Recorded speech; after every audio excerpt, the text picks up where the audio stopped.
o enxame devia ser uma coisa difícil de conviver.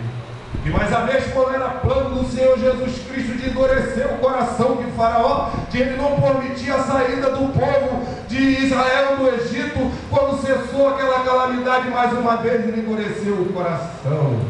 E dessa vez Deus vai lançar a quinta praga, louvado seja o nome do Senhor, que é a praga das pestes dos animais. E mais uma vez Deus vai fazer a diferenciação. Mais uma vez Deus vai separar o povo de Israel. O povo de Israel que se encontrava na cidade de Gozém não foi afetado por peste, não foi assentado por praga das pestes. Todo o gado do Egito morreu, os cavalos do Egito morreu, mas com o povo de Israel não aconteceu nada. Interessante que essa era mais uma praga e que Deus estava desafiando mais um Deus, que é o Deus Amon. Era um Deus que era a forma de carneiro, era um Deus que era adorado como touro, era um Deus que era adorado mesmo como cabrito, e mesmo assim, esse Deus de Israel não conseguiu, louvado seja Deus, esse Deus do Egito não conseguiu impedir que Deus lançasse essa praga. Deus estava zombando, Deus estava caçoando, Deus estava desafiando as entidades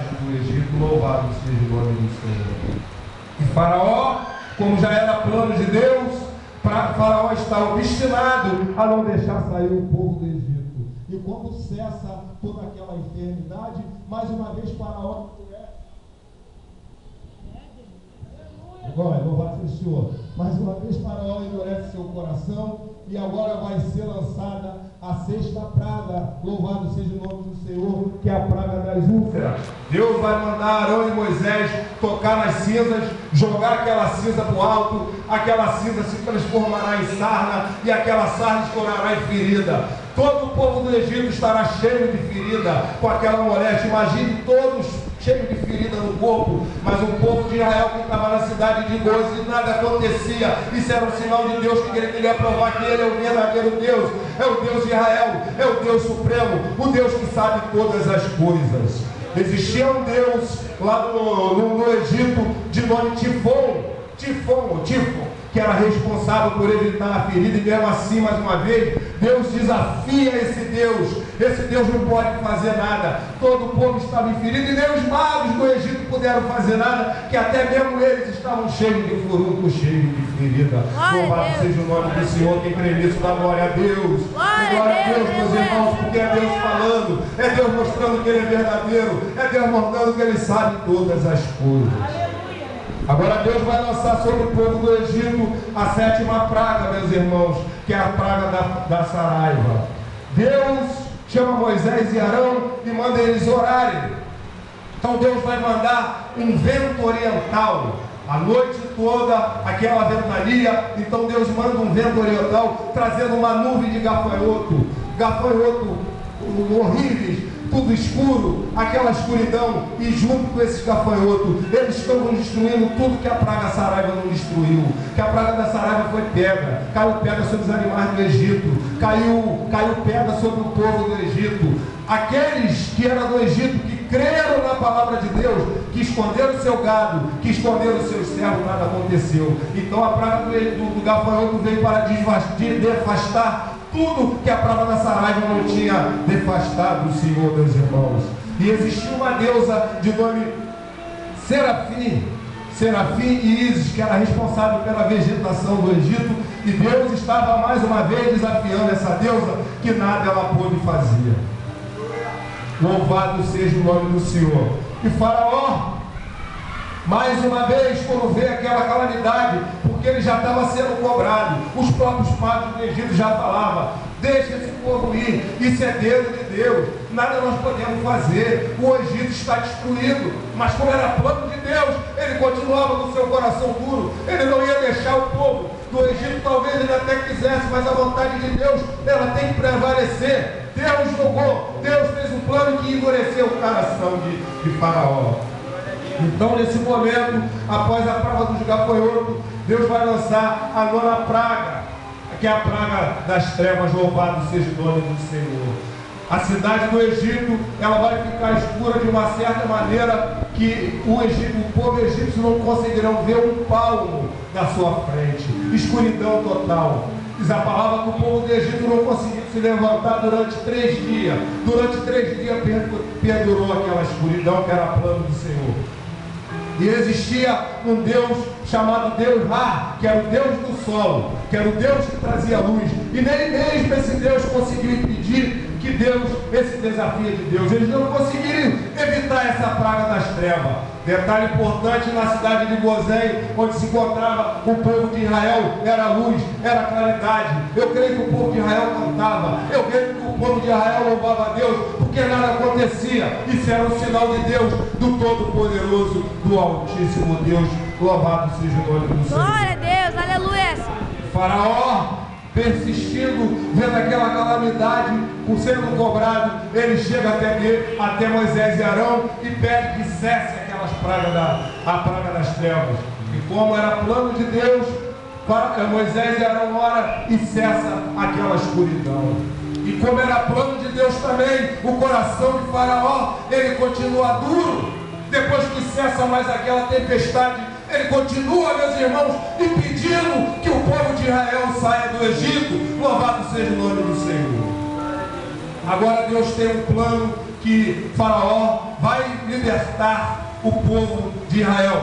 Deus, ele vai tocar em todo o primogênito do Egito. Interessante que anteriormente o povo do Egito, eles já tinham feito a lei da semeadura.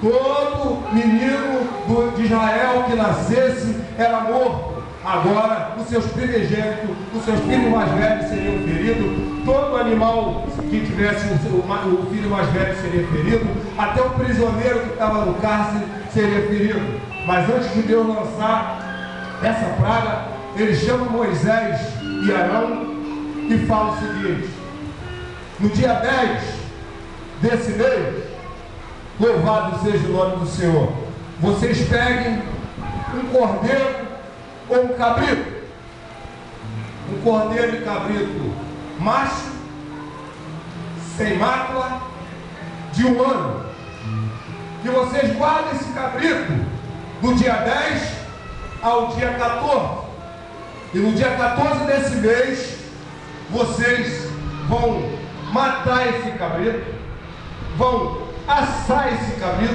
Ele tem que ser assado, porque não pode ser cozido. Vocês vão comer esse cabrito. O resto que vocês comerem esse cabrito, vocês vão torrar o resto que tomaram desse cabrito. Interessante dizer que aquele sangue daqueles cabritos, inclusive Deus fala que para cada casa um cabrito, mas se numa casa daquela houverem poucos moradores, que se divida um cabrito para 2 casas e assim sucessivamente. Então aquele sangue do cabrito ou do cordeiro seria guardado numa tingela, e aquele sangue seria usado para cingir a obreira das portas. Em cada casa cingia a obreira na porta, que era uma referência ao sangue do Cordeiro de Deus derramado na cruz do Calvário para nos salvar dos nossos pecados. Meus irmãos, não estou querendo ensinar ninguém a orar, mas a minha oração pela manhã é sempre dessa forma: Senhor meu Deus, eu te agradeço por essa permissão que me concedeste de aguardar com vida. Senhor meu Deus, eu clamo a proteção do sangue derramado na cruz do Calvário sobre a minha vida. Senhor, eu clamo a proteção sobre a vida da minha família. Senhor, eu clamo a proteção desse sangue poderoso sobre todos os irmãos, sobre a igreja Luz da Vida, sobre o meu pastor, sobre o meu ministério. Então aquele sangue, Deus mandou fazer desse jeito, porque na meia-noite daquele dia, o anjo do Senhor desceria na vila, desceria nas casas, para executar, para matar os primogênitos de Israel. E naquelas casas que Deus passasse e aquele sangue tivesse surgido, aquele sangue estaria protegendo aquela casa. O anjo da morte não teria poder de adentrar naquela casa. E assim foi feito. O Senhor desceu sacrificando todos os primogênitos, cachorro mais velho, todo tipo de animal. E na casa que o anjo da morte passava na porta, que estava aquele sangue cingido, ele não podia fazer nada, porque ali estava a proteção do Senhor. Louvado seja o nome de Jesus. Então, Faraó passando pelaquela tempestividade, ele já não tinha mais o que fazer, o Egito já estava acabado. Então ele vai até Moisés e Arão e fala: eu vou permitir o povo de Israel saia do Egito. Então, naquele momento, Deus manda o povo de Israel pedir vasos de ouro e vasos de prata ao povo do Egito, roupas, e assim sucedido.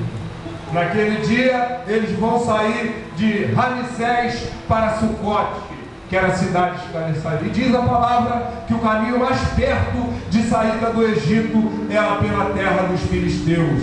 Mas Deus, na sua sabedoria e com medo, e pensando, Deus não tem medo, na sua sabedoria, que quando eles adentrassem na terra dos filisteus, por a terra dos filisteus está em guerra, ele sentisse vontade de retornar para o Egito. Deus manda contornar o deserto em direção ao Mar Vermelho. O que eu digo para os irmãos nessa noite? Às vezes o irmão não entende porque, na sua visão, a sua bênção está logo ali. Ele está quase conseguindo pegar a sua bênção, mas a sua bênção não vem. Ele está orando e a sua bênção está demorando. Deus faz do seu jeito, Deus manda contornar, é tudo no tempo de Deus.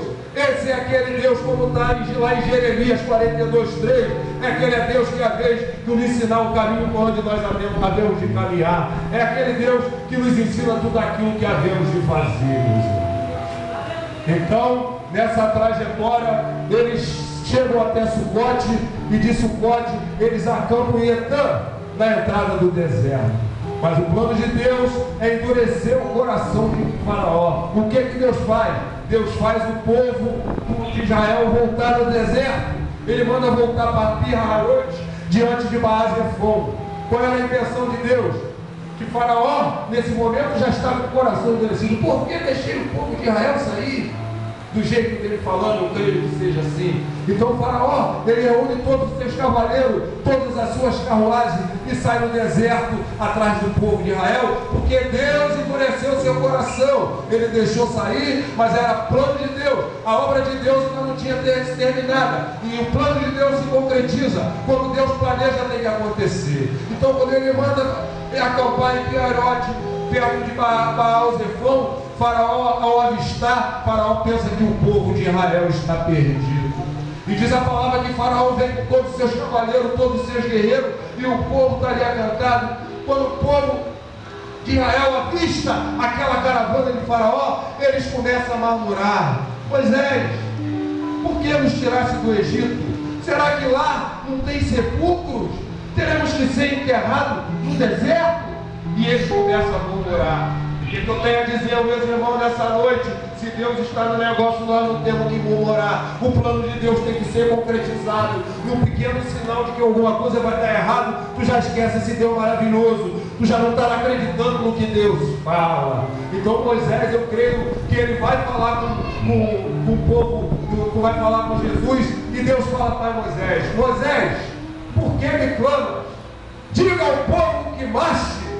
Então naquele momento, quando as carroças de Faraó, o que Deus faz? Porque naquela trajetória do Egito, diz a palavra que durante o dia o povo de Israel, ele era guiado numa coluna de nuvem, e durante a noite era guiado numa coluna de fogo. Louvado seja o nome do Senhor. Naquele momento, aquela coluna de nuvem e aquela coluna de fogo que estava à frente do povo de Israel, ela se passa para o meio do povo do Egito e do povo de Israel, e na frente do povo do Egito. Aquela coluna de fogo era claridade para o povo de Israel, e para o povo do Egito ele dificultava a visão. Diz a palavra que Deus tocou na roda dos carros de Faraó para que impedisse que eles conseguissem alcançar o povo do Egito. Então Deus manda logo, vai aquela passagem muito conhecida, Deus manda Moisés levantar aquela vara e orar ao Senhor. Deus manda abrir o Mar Vermelho. As águas do lado esquerdo se transformam em muro, e as águas do lado direito também se transformam em muro. E o povo de Israel, ele vai passar no seco, ele está atravessando o Mar Vermelho. A promessa de Deus está se cumprindo. Em contrapartida ao povo de Faraó, quando eles veem aquela passagem com muita dificuldade, eles acham que também vai transpassar, mas isso era plano de Deus.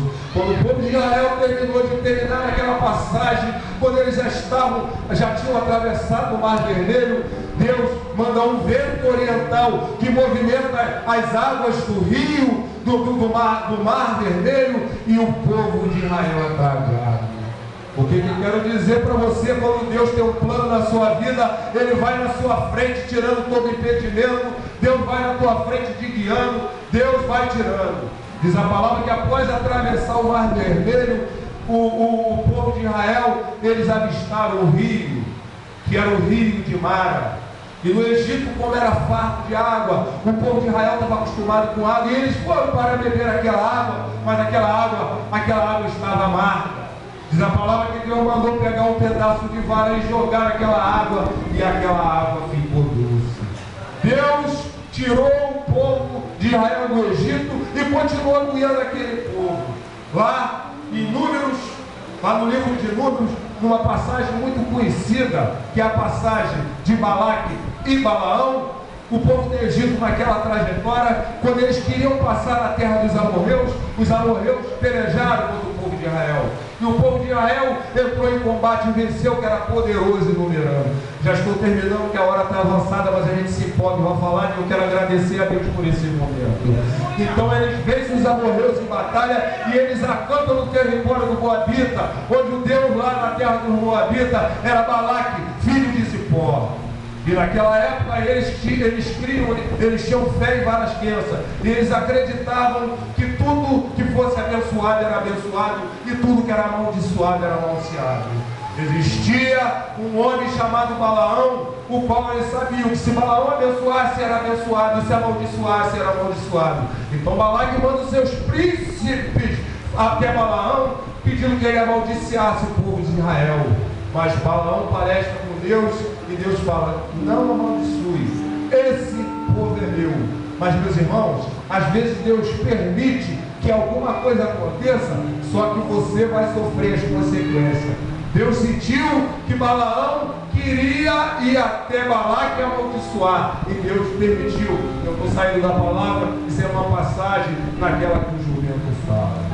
Meus irmãos, para encerrar essa palavra, para mim não estar enfadando os irmãos, hoje aqui, Deus tinha tocado no meu coração para me dar o meu testemunho, mas eu não dei. Então rapidamente eu vou falar para os irmãos. Esse irmão que nos fala aqui, hoje é irmão Sebastião, mas esse irmão aqui já foi preso 2 vezes, esse irmão aqui já foi traficante, esse irmão aqui já foi dono de boca de fumo, esse irmão aqui já foi um homem do mal. Esse irmão, quando foi preso, ele achava que tinha sido preso, mas hoje eu sei que Deus me preservou para que esse momento acontecesse. Para encerrar essa palavra, eu vou deixar uma parábola de Deus. Eu sei que a maioria dos irmãos aí mais antigos já conhece, mas de repente vai tocar no coração de um jovem desse aí para me entregar a minha oportunidade. Eu fui preso e hoje eu entendo que foi preservado. Então, a parábola que eu vou contar para os irmãos é que havia um rei muito poderoso, o qual ele tinha como acompanhante em suas caçadas um servo religioso, um homem de Deus. Eu creio que aquele servo acordava pela manhã e orava a Deus.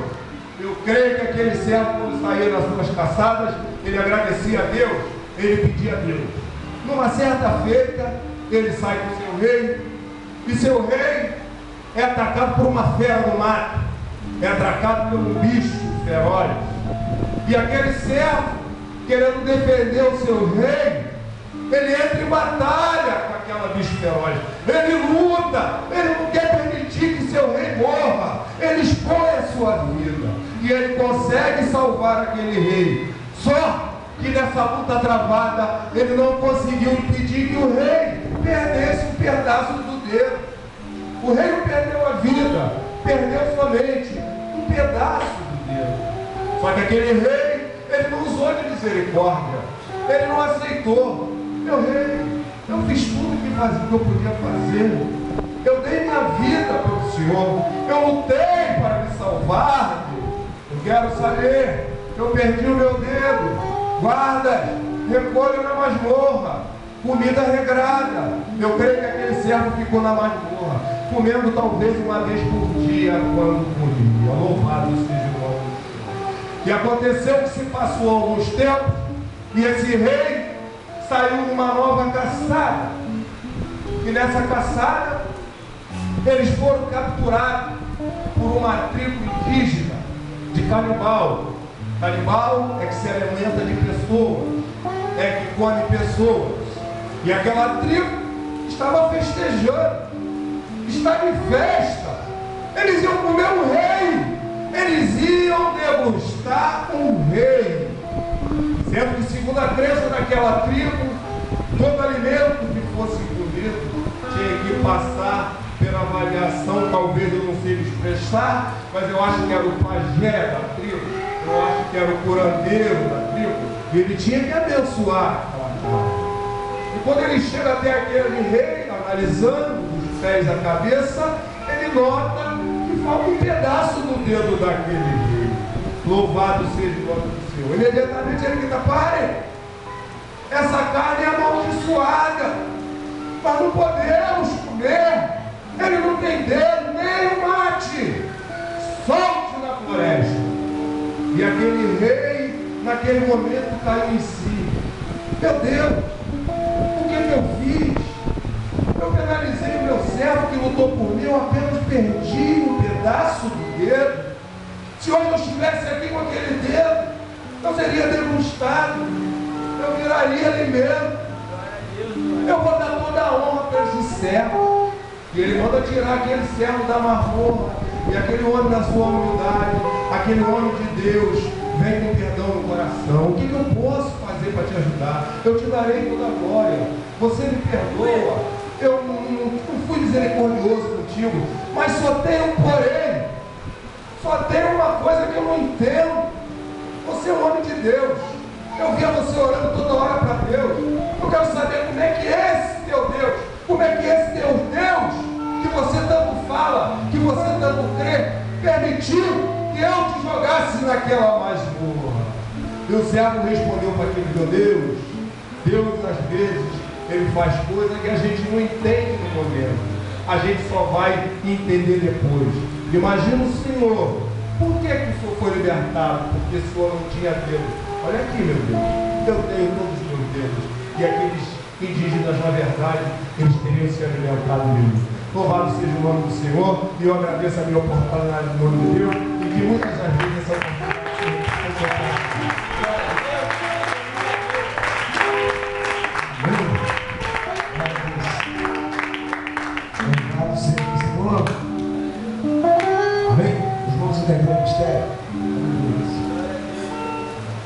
Deus que é bom, nós só vamos lembrar aos irmãos visitantes, ele falou sobre o sangue marcado nos lugares da porta, que é a bacia do templo.